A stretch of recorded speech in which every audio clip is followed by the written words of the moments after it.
A special edition today of Biz One-on-One with my long-term friend and associate, Adrian Bohach, who is a worldwide thought leader in the world of social enterprise. And we're going to learn some things today, including the top 3 reasons the economy needs social enterprise. That'll be coming up. Adrian Bohach, welcome.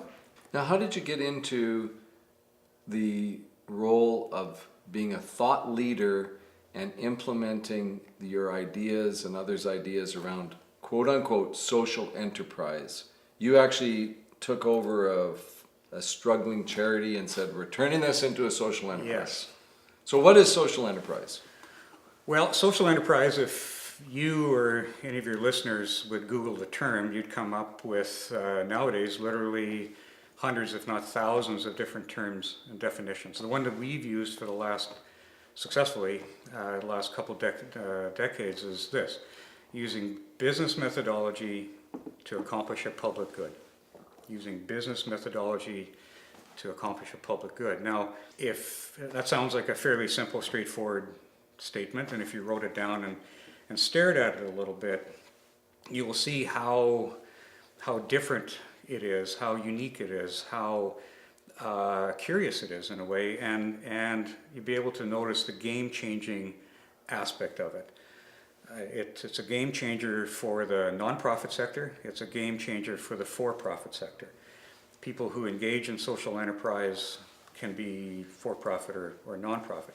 But really what it means is to look at a social problem or a social issue and to stare at it and rethink it in a way that it can be addressed in a financially self-sustaining way. And actually, the more self-sustaining it is, the more mission aspect you can create, the more mission aspect that you can create positively affects the bottom line and makes you more successful financially. So practically speaking, you took a charity, like with a charitable license. Yes. What was it called at the time? It was called a Technical Resource Center.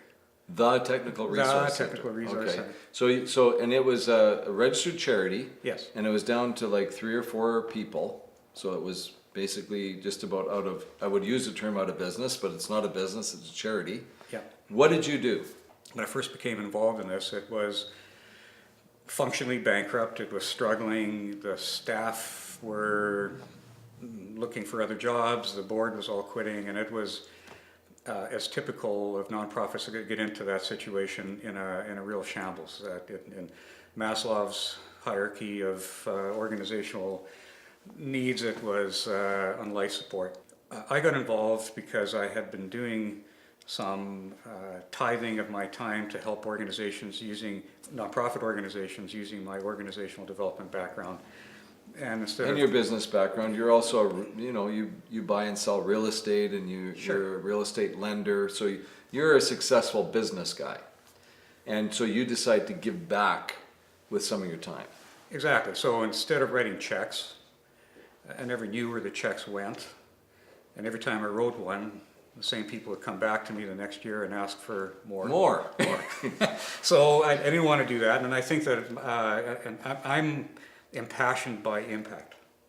And I'm impassioned by getting my hands dirty and thinking that I could do better that way than just by simply writing a check. And speaking of writing checks, that's the charitable model. Yeah. There's how many charities in Canada roughly? Well, nonprofits are somewhere between 200 and 210,000. 30-40% of them are registered charities. Yeah. So over 100,000 people, groups out there in what you call putting their head to carpet and begging for money. Putting their head to carpet and begging for money. Any business has competitors. Every business has competitors. And it's hard to be successful. But just imagine if you have that many competitors looking for, to resource themselves and whatever they want to do. It's very, very difficult, very time consuming. And there's this thing called donor fatigue. Donor fatigue. That is a plague around North America, Europe, probably all over the developed world. What is happening when you have that much pressure on you as an individual or a corporation of constantly people asking you for money, you become a little jaundiced by it, and there is a real authentic desire by everybody, whether it's a huge bank to a senior in a retirement project, that there has to be a different way. There must be a different way. We're talking to Adrian Bohach from the Enterprise for Good, is the new name of your social enterprise. Yes. And we did promise our viewers that you're going to share the 3 reasons the economy needs social enterprise. 1, 2, 3, what are they? Okay, so the 3 things that come to my mind is a social enterprise has the scale and the financial and the corporate ability to actually address a problem in a meaningful way, and that meaningfulness may be an actual solution. Addressing it could mean a long-term sustainable benefit that makes a problem go away, or at least to reduce it.